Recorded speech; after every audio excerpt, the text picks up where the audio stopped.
Now, Ethiopian journalist and blogger Eskinder Nega has been jailed 8 times by the Ethiopian government on convictions of treason and terrorism. In 2012, Eskinder was sentenced to 18 years in prison after being charged with inciting the public during speeches he made calling on Ethiopians to continue with their peaceful struggle for freedom. On February 14th, he was unconditionally released as part of a presidential pardon after serving 6 years in prison. Eskinder joins me in the studio to discuss his prison ordeal as well as press freedom in Ethiopia. Eskinder, a very warm welcome to you to Africa 54. All right, thank you for having me. Now, let's start with your experience in jail. How were you handled? Well, this is an African prison, so you could guess how it would be. But overall, I think the objective of the imprisonment was more than physical imprisonment.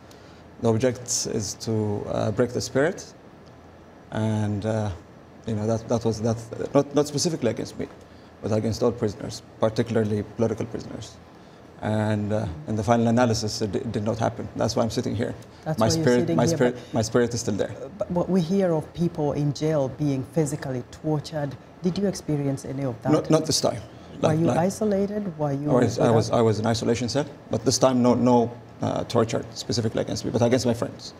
Like you said, I was in prison 8 times, and during those times, there were times when I was tortured. So there is torture in Ethiopia's prisons. How has that changed you psychologically?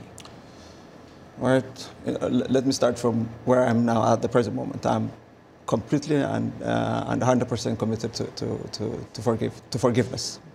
I don't want to look, towards our past. I think we should be geared to, we should be fixated and be looking towards the future. And it hasn't, there hasn't been a negative impact against me specifically. And I think against, even against most other prisoners. I think most of us are fixated on the future, not the past. So since your release, how has your life been? Have you been able to continue with calling for freedom and reforms in Ethiopia? Yes, I have. Not because the government wants me to speak, but whether the government wants me to speak or not, I will continue to speak on behalf of democracy, on behalf of nonviolence, on behalf of reconciliation, because I think this is what we need in Ethiopia. In particular, I think we need to bring the South African model to Ethiopia. This is, like I said, we don't need to look back towards the past. We need to be fixated on the future, and the way forward is the South African method. Do you have any fears at all of being rearrested? That possibility exists. That possibility exists, but whether that possibility exists or not, there's still the mission that has to be completed. This mission is to bring democracy to Ethiopia, the kind of democracy that we have in South Africa, the kind of democracy that we have in Botswana and in Ghana and in many African countries. We need to bring that kind of democracy to Ethiopia. So until that's completed, until that we're able to do that, I'll be there speaking through nonviolent means, pressing for democracy. Now, there's a new government in place in Ethiopia. What have you seen? Have there been any reforms, or what do you expect should be the #1 reform? Well, we're cautiously optimistic about the change. We're cautiously optimistic about the new Prime Minister. This is the catchphrase. This is the most popular way to describe the present situation in the country. Now, what do we mean by cautiously optimistic? The Prime Minister is saying the right things. Now, this is very different than the time we had during Mellis's time.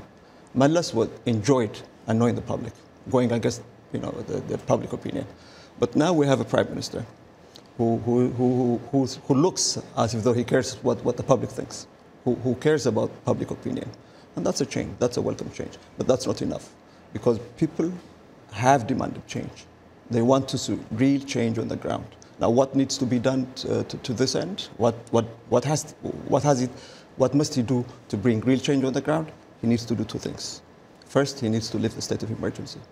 And then he needs to call for an all-inclusive dialogue. What do we mean by an all-inclusive dialogue? An all-inclusive dialogue between a dialogue between the APRDF and all political parties, including those who have been branded as terrorist organizations. I gotta ask a question, because critics have said that journalists in Ethiopia are all divided into 2. They're either with the government or the opposition, that there is no objectivity. Is this a fair criticism? I think we're all in the same boat, because unless there's democracy, It's not possible to practice journalism. We don't have choice. We have been forced to engage in activism for human rights and democracy because we have been entangled in the events. We have been victims of oppression. I spent 6.5 years in prison. So this, the question of democracy is not an abstract thing for me. It's something concrete.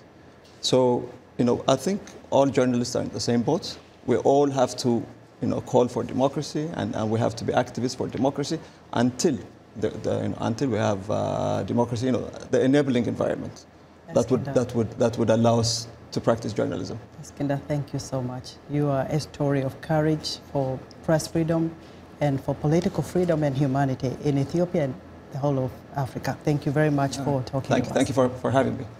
Eskinder Nega is an Ethiopian journalist and a blogger.